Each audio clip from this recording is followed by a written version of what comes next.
Salam sejahtera untuk rekan-rekan kepala sekolah dan guru-guru di mana saja berada. Bertemu lagi di Beninalar Channel. Kali ini kita membahas khusus tentang Permendikdasmen nomor 1 tahun 2026 tentang standar proses pada pendidikan anak usia dini, jenjang pendidikan dasar, dan jenjang pendidikan menengah. Ini perlu kita ketahui bersama untuk memahami sebagai landasan kita menyusun perencanaan pembelajaran di kelas oleh guru-guru kita. Supaya pemahaman kita utuh, maka rekan-rekan simak video ini, ikuti ulasannya dan nonton hingga akhir. Kalau belum paham, silakan komen di kolom komentar. Mari kita simak dengan baik. Rekan-rekan kepala sekolah dan guru-guru di mana saja berada, kita lihat Permendikdasmen nomor 1 tahun 2026. Kita lihat di sini tentang standar proses pada pendidikan anak usia dini, jenjang pendidikan dasar, dan jenjang pendidikan menengah. Dalam pembahasan kita kali ini kita hanya berfokus pada pasal-pasal yang perlu kita pahami bersama sebagai landasan kita menyusun perencanaan pembelajaran di kelas oleh guru-guru kita. Kita lihat pertama di pasal 2. Standar proses digunakan sebagai pedoman dalam melaksanakan proses pembelajaran yang efektif dan efisien untuk mengembangkan kompetensi murid secara optimal. Jelasnya kompetensi ini kita rekam dari CP yang diterbitkan oleh Beskap nomor 046. Kita lihat di sini, kita harus paham betul di pasal 2. Lalu kita lihat penjabaran dari standar proses dalam pasal 2 ayat 1 ini. Di situ ada 3 pokok penting yang perlu diketahui oleh kita semua, termasuk guru. Yaitu pertama, perencanaan pembelajaran. Yang kedua, pelaksanaan pembelajaran. Dan yang ketiga, penilaian proses pembelajaran. 3 hal ini yang harus termuat di dalam perencanaan oleh guru. Yang kita lihat dalam pelaksananya itu RPM, rencana pembelajaran mendalam. Kita lihat di pasal 3. Proses pembelajaran dilaksanakan dengan saling memuliakan, melalui olah pikir, olah hati, olah rasa, dan olahraga. Secara holistik atau secara keseluruhan, terpadu berdasarkan prinsip pembelajaran. Kita tahu ada 3 prinsip pembelajaran dalam pembelajaran mendalam atau deep learning. Yang pertama itu berkesadaran, yang kedua bermakna, dan yang ketiga menggembirakan. Rekan-rekan, kita lihat selanjutnya pasal 3 ayat 2. Berdasarkan pasal 3 ayat 1 huruf A.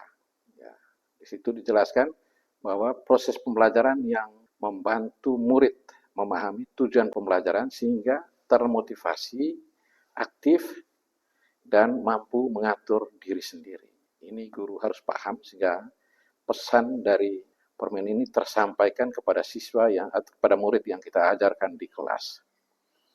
Kita lihat penjabarannya.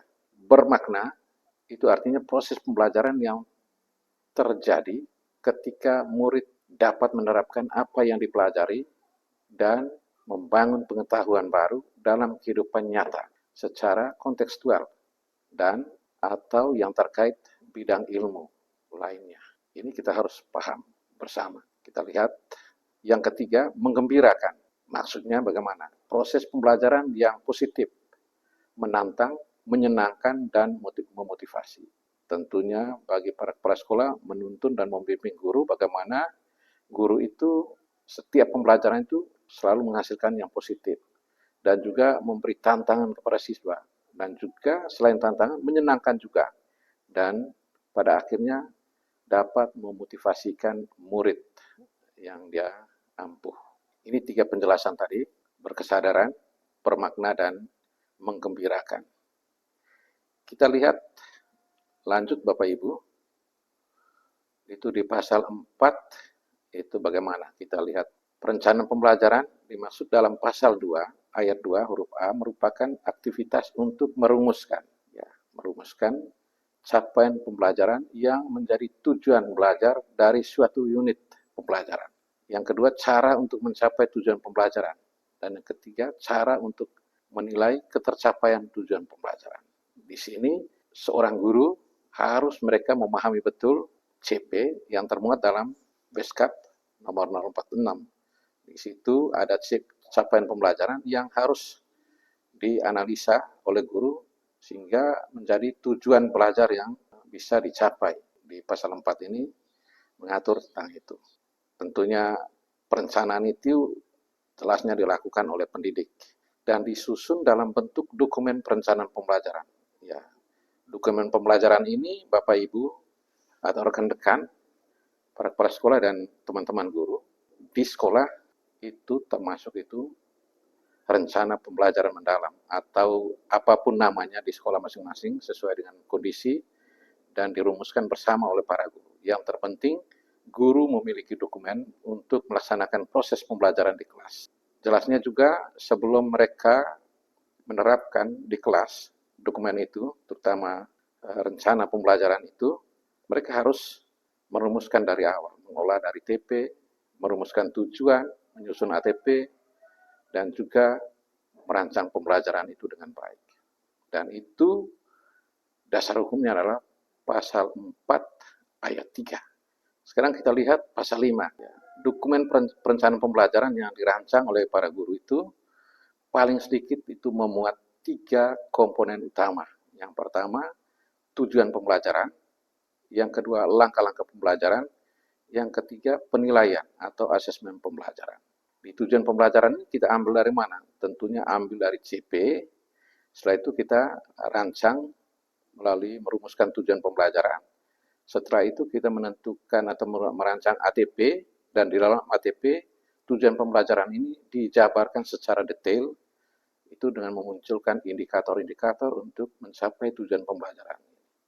Jelasnya untuk merumuskan ini tujuan pembelajaran harus guru-guru duduk bersama dalam satu fase. Fase A merancang bersama, fase B juga begitu, dan juga fase C. Sehingga tidak ada tumpang tindih dalam proses pembelajaran di kelas.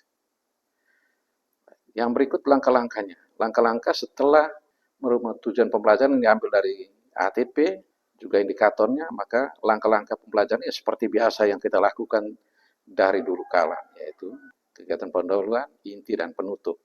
Ya, itu jelas dijabarkan. Dan juga penilaian. Penilaian ini kita rancang di dalam RPP juga, atau RPM. Yang berikut kita lihat di pasal 6. Tujuan pembelajaran sebagaimana dimaksud dalam pasal 5 tadi, huruf A, itu kompetensi dan konten pada ruang lingkup materi pembelajaran yang harus dicapai oleh murid. Jelasnya ada beberapa cara, kalau terutama untuk kita bisa membedakan, Bapak Ibu, setelah kita membaca dan mengamati CP, maka kita menentukan kompetensi dan konten yang ada di dalam CP itu. Karena bagaimanapun, penjabaran ketika kita tidak berpedoman kepada CP, maka CP tersebut tidak akan tercapai pada akhir pembelajaran di kelas. Karena itu, kita amati betul-betul kompetensi dengan konten. Ya, di pasal 6 ayat 2, itu tujuan pembelajaran dimaksud pada ayat 1 tadi, mengacu pada standar kompetensi lulusan dan juga standar isi dengan mempertimbangkan karakteristik murid dan sumber daya satuan pendidikan. Di sini rekan-rekan para kepala sekolah dan guru-guru bahwa rancangan pembelajaran itu tidak menjadi patokan untuk kita jalankan bahwa harus seragam tiap sekolah, tetapi dirancang berdasarkan sesuai dengan kondisi di sekolah kita masing-masing dan juga sesuai dengan konteks di mana siswa itu atau di mana murid itu berada. Harus hati-hati di sini kita merancangnya. Sehingga saya cenderung bahwa kita para kepala sekolah dan guru-guru mesti kita duduk bersama untuk menghasilkan rancangan pembelajaran yang maksimal yang kita perlu jalankan di sekolah atau di satuan pendidikan kita masing-masing. Jika kita berpedoman kepada RPP atau rencana pembelajaran dihasilkan oleh orang lain di luar konteks kita. Yang berikut pasal 7 ayat 1 dikatakan bahwa langkah pembelajaran sebagaimana dimaksud dalam pasal 5 huruf B merupakan tahapan yang dirancang untuk memberi pengalaman belajar kepada murid dalam rangka mencapai tujuan pembelajaran. Jelasnya tahapan ini adalah para guru pasti sudah tahu tentang tujuan dari suatu materi. Yang terpenting mereka mengikuti alur dari proses sampai pada merancang tujuan pembelajaran itu.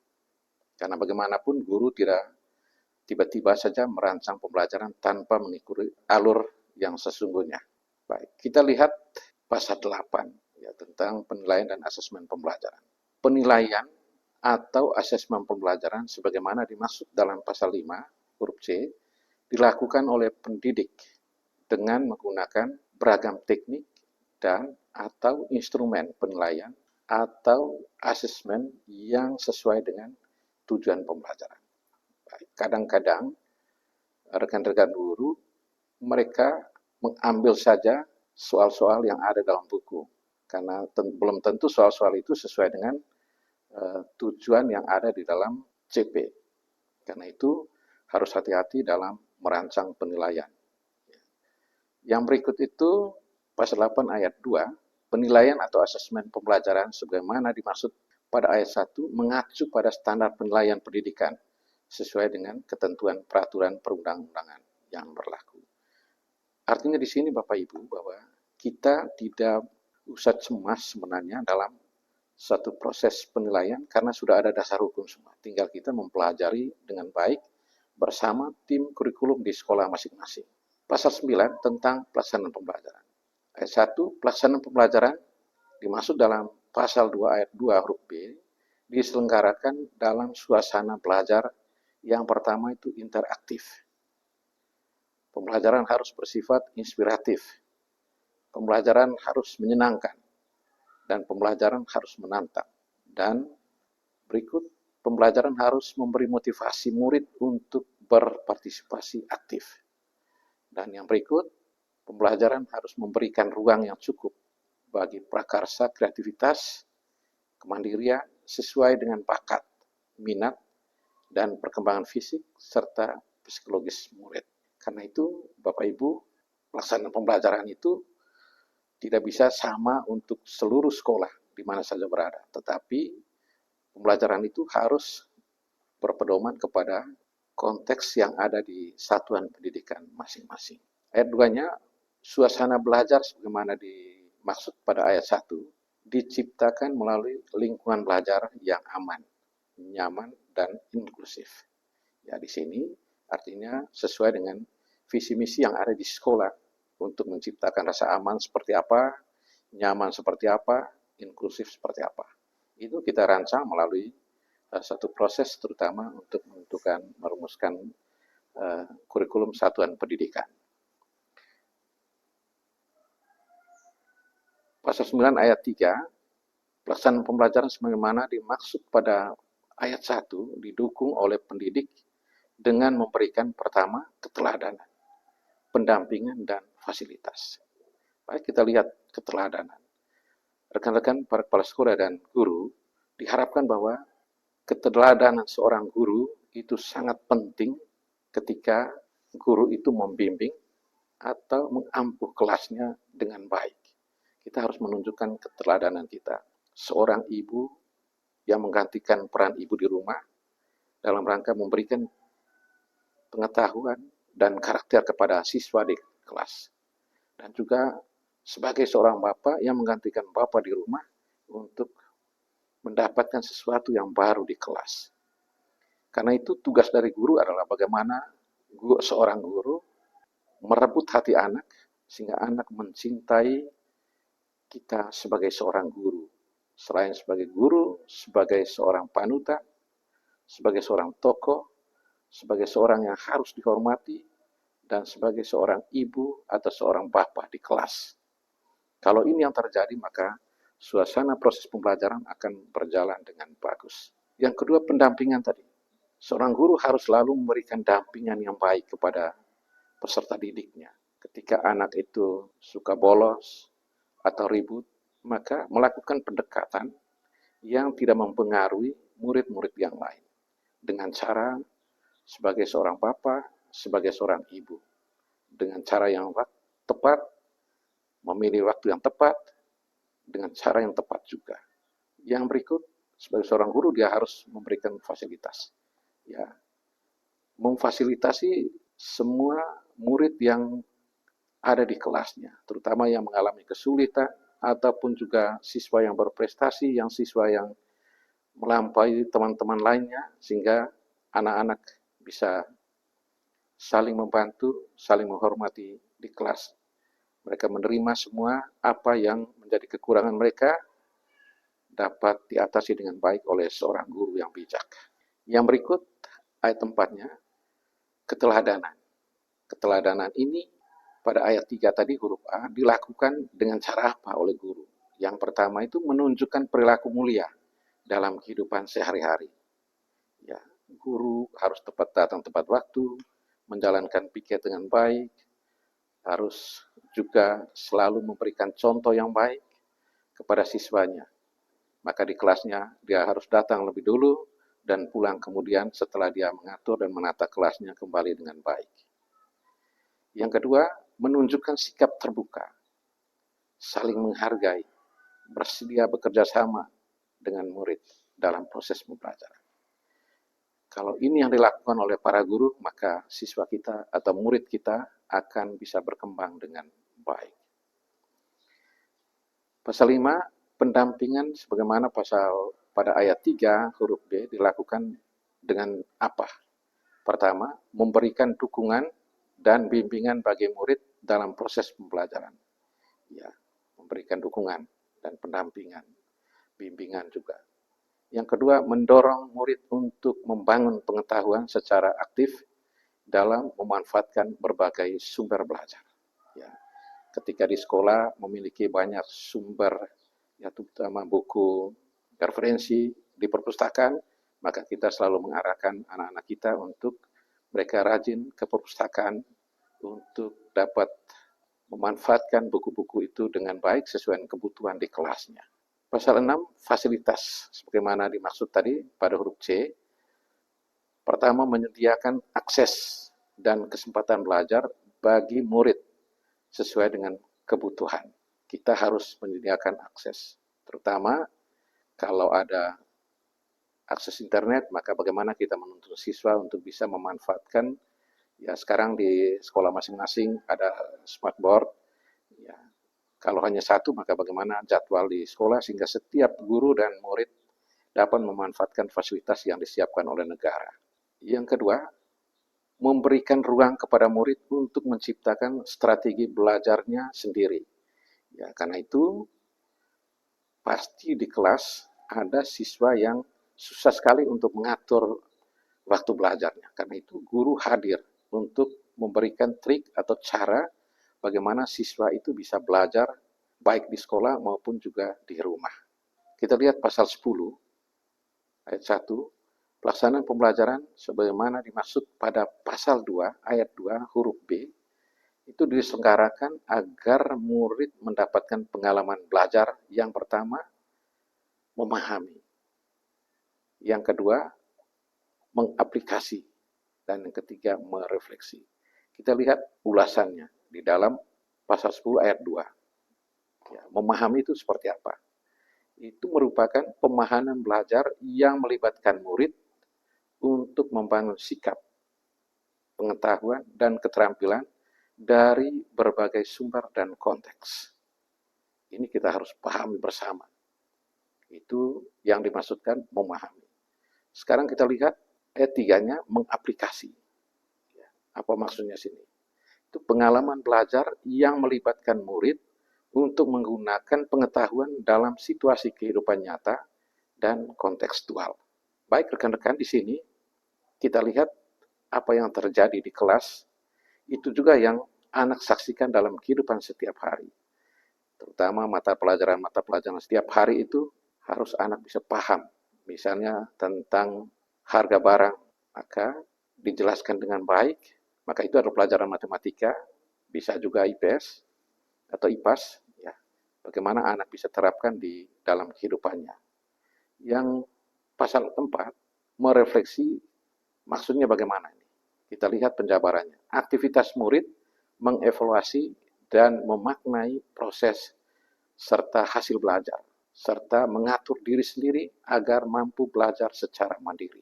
Baik, Bapak Ibu, para kepala sekolah dan rekan-rekan guru, ya, dalam merefleksi materi yang diajarkan oleh guru atau belajar oleh siswa di kelas, maka secara mandiri siswa bisa mencari atau mengatur diri bagaimana saya harus memanfaatkan waktu dengan baik untuk menguasai materi yang telah diajarkan, yang telah didapat di kelas. Baik, kita loncat ke pasal 12. Ayat 1, pelaksanaan pembelajaran sebagaimana dimaksud dalam pasal 2 ayat 2 huruf B, mengikuti kerangka pembelajaran terdiri dari, ya, atau kita singkat bahwa di dalam pasal 12 ayat 1 ini berbicara tentang kerangka pembelajaran. Yang pertama itu praktek pedagogis. Yang kedua, kemitraan pembelajaran. Yang ketiga, lingkungan pembelajaran. Yang keempat, pemanfaatan teknologi. Ya, ini semua kita dapat cantumkan di RPM, itu di bagian awal sebelum kita langkah-langkah pembelajaran. Ya, ada praktek pedagogi seperti apa, kemitraan seperti apa, lingkungan belajar, dan juga pemanfaatan teknologi. Ya, kita lihat di sini penjabarannya. Pasal 12 ayat 2, praktik pedagogis itu seperti apa? Yaitu strategi pembelajaran dan penilaian yang berfokus pada pengalaman belajar sebagaimana yang dimaksud pasal 10 ayat 1 untuk mencapai tujuan pembelajaran. Itu yang dikatakan praktik pedagogis. Kemitraan pembelajaran menceritakan atau menjelaskan tentang kegiatan membangun hubungan kolaboratif antara pendidik dan pendidik, serta antara pendidik, murid, tenaga pendidikan, orang tua, masyarakat, dan atau mitra lain yang relevan di sekolah masing-masing. Artinya, pada saat merancang sesuatu atau merancang pembelajaran itu, kita harus berdiskusi dengan teman, dengan murid sesuai dengan kemampuan kita, sehingga menambah wawasan kita dalam merancang pembelajaran itu. Yang berikut, lingkungan pembelajaran seperti apa? Itu segala kondisi fisik, virtual, dan sosial yang mendukung suasana belajar aman, nyaman, dan inklusif untuk mewujudkan budaya belajar.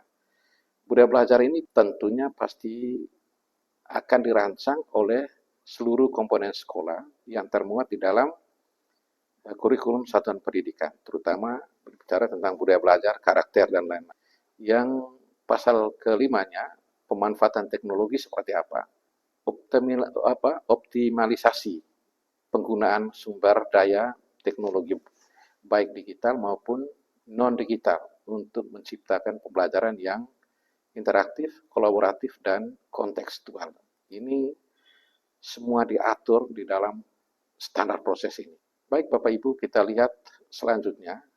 Di sini saya bahas yang penting. Nanti Bapak Ibu guru akan baca detail Permendikdasmen ini. Kita lihat pasal 15 ayat 2, penilaian proses pembelajaran itu dilakukan oleh pendidik yang bersangkutan. Yang kedua juga kita lihat di pasal 4-nya, dilakukan oleh pendidik melalui refleksi diri. Yang kelima, itu dapat mengacu pada analisis asesmen hasil belajar murid yang dilakukan oleh pendidik atau asesmen berskala nasional. Ya, kalau berskala nasional itu lewat ANBK dan juga TK, itu tes kemampuan akademik anak. Ini semua menjadi acuan bagi para kepala sekolah dan guru-guru untuk menilai dan mengevaluasi sebuah proses pembelajaran di sekolah masing-masing. Kita lihat di pasal 16, penilaian proses pembelajaran itu dapat dilaksanakan pertama sesama pendidik, yang kedua kepala satuan pendidikan, dan yang ketiga murid. Ingat baik Bapak Ibu, maka yang menilai itu bukan hanya guru tetapi oleh kepala sekolah dan juga oleh guru. Ya, kita lihat selanjutnya pasal 17, penilaian oleh sesama pendidik dimaksudkan di dalam pasal ini merupakan asesmen oleh sesama pendidik atas perencanaan dan pelaksanaan pembelajaran dilakukan oleh pendidik yang bersangkutan. Ya, maka kita di sini atau rekan sejawat bisa menilai juga sesama guru. Yang kedua, penilaian maksud bertujuan untuk membangun budaya saling belajar, kerjasama, dan saling mendukung. Ini perlu kita harus belajar dari standar ini. Yang ketiga, asesmen itu juga paling sedikit 1 kali dalam 1 semester. Ya, 1 kali dalam 1 semester. Ini untuk asesmen. Yang berikut, asesmen dapat dilakukan dengan cara pertama, berdiskusi mengenai perencanaan dan atau pelaksanaan pembelajaran. Yang kedua, mengamati pelaksanaan pembelajaran. Yang ketiga, merefleksi hasil diskusi dan atau mengamati sesuai atau sebagaimana dimaksud dalam huruf A dan huruf B, mengamati kegiatan itu yang melalui supervisi oleh para kepala sekolah juga bisa. Kita lihat pasal ke-18. Di sini penilaian oleh kepala satuan pendidikan itu asesmen oleh kepala satuan pendidikan atas perencanaan dan pelaksanaan pembelajaran yang dilakukan oleh pendidik. Ya, di sini kita lakukan selama ini melalui supervisi administrasi pembelajaran oleh kepala sekolah dan juga supervisi atau observasi di kelas, terutama dalam mengamati proses pembelajaran di kelas. Ya, penilaiannya itu bertujuan untuk membangun budaya reflektif dan memberikan umpan balik yang konstruktif. Terutama kita lihat bagaimana seorang guru melaksanakan penilaian formatif. Di situ untuk saling merefleksi bagaimana proses pembelajaran. Ketika hasilnya itu kurang baik, maka yang dievaluasi yang pertama adalah guru. Kalau guru yang dievaluasi pertama, itu jelasnya apa? Mungkin metode atau cara guru atau juga kreativitas guru dalam proses pembelajaran. Bisa juga evaluasi para murid. Kita lihat yang berikut, pasal 4-nya, dari ayat 4 pasal 18 ini, asesmen dapat dilakukan dengan pertama itu supervisi akademik. Ya. Yang kedua, analisis hasil belajar murid. Dan yang ketiga, memberikan umpan balik kepada pendidik berdasarkan hasil kegiatan sebagaimana dalam huruf A dan huruf B. Ya. Supervisi akademik setelah dilakukan oleh para kepala sekolah kepada guru atau terhadap gurunya di sekolah dan juga bisa menilai dari hasil belajar murid, maka yang ketiga harus memberikan umpan balik sehingga guru bisa merefleksi setiap proses yang dilakukan di kelas. Ya. Yang berikut pasal 19, penilaian oleh murid. Ya.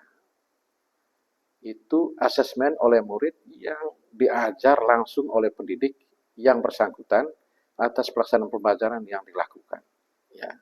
Maka di sini pada saat proses pembelajaran di kelas, maka guru juga atau murid bisa memberikan penilaian terhadap proses pembelajaran pada saat itu. Ayat 2-nya, asesmen itu tujuannya untuk mengembangkan kemandirian dan langsung dan tanggung jawab murid serta membangun suasana pembelajaran yang partisipatif dan saling menghargai. Kita lihat di ayat 4-nya, asesmen oleh murid dapat dilakukan secara terencana melalui survei refleksi proses pembelajaran. B-nya catatan refleksi proses pembelajaran, dan ketiga diskusi refleksi proses pembelajaran. Kalau ini dilakukan oleh para guru secara berkala di kelasnya, maka ada banyak manfaat yang didapat oleh guru untuk bisa merubah strategi, metode atau cara kita merancang kreativitas kita di kelas itu melalui perencanaan yang tepat. Yang berikut, Bapak Ibu Guru, dalam mempelajari standar proses ini, terutama di Permendikdasmen nomor 1 tahun 2026 ini, memberikan suasana dan juga harapan untuk kita semua bisa merancang sebuah proses pembelajaran itu berdasarkan permen ini. Karena itu, segala sesuatu yang kita dapat, baik oleh pelatih atau narasumber, ataupun melalui akses internet, kita harus kaji kembali. Kita harus rancang kembali untuk menemukan suatu perencanaan pembelajaran yang hasilnya efektif bagi seorang guru dalam melaksanakan pembelajaran di kelas. Kadang-kadang selama ini kita mengabaikan standar proses itu sendiri. Pada sebenarnya di dalam standar proses itu mengatur alur bagaimana seorang guru merancang dan melaksanakan serta menilai proses pembelajaran di sekolah atau di kelasnya. Jelasnya ini bisa berjalan dengan bagus karena atas bimbingan, motivasi, dan juga perencanaan bersama dengan para kepala sekolah di satuan pendidikan masing-masing. Ya, untuk kita ketahui bersama, rekan-rekan, mari kita belajar bersama untuk menyukseskan pendidikan kita ke depannya. Jelasnya sebelum Permendikdasmen nomor 1 ada Permendikbudristek nomor 16 tahun 2022 tentang standar proses, dan dengan berlakunya ini maka permen ini tidak berlaku lagi, maka kita berpedoman kepada Permendikdasmen nomor 1 tahun 2026. Ya, ini yang menjadi dasar hukum kita dalam proses pembelajaran di kelas, Bapak Ibu. Rekan-rekan para kepala sekolah dan guru, semoga materi Permendikdasmen nomor 1 tahun 2026 ini tentang standar proses pada pendidikan anak usia dini, jenjang pendidikan dasar, dan jenjang pendidikan menengah ini sekurang-kurangnya ada gambaran sebagai dasar atau rujukan kita dalam merancang sebuah proses pembelajaran di sekolah masing-masing. Saya yakin dan percaya bahwa masih banyak teman-teman yang juga lebih kritis dalam menyusun perencanaan pembelajaran di sekolah masing-masing. Untuk itu, mari kita saling membagi di dalam diskusi-diskusi kita ke depan. Karena itu, Bapak Ibu, rekan-rekan kepala sekolah dan guru-guru di mana saja berada, supaya channel ini bisa berkembang, jangan lupa like, subscribe, share, dan komen berupa saran atau masukan untuk materi berikutnya. Salve, sampai jumpa di video berikutnya.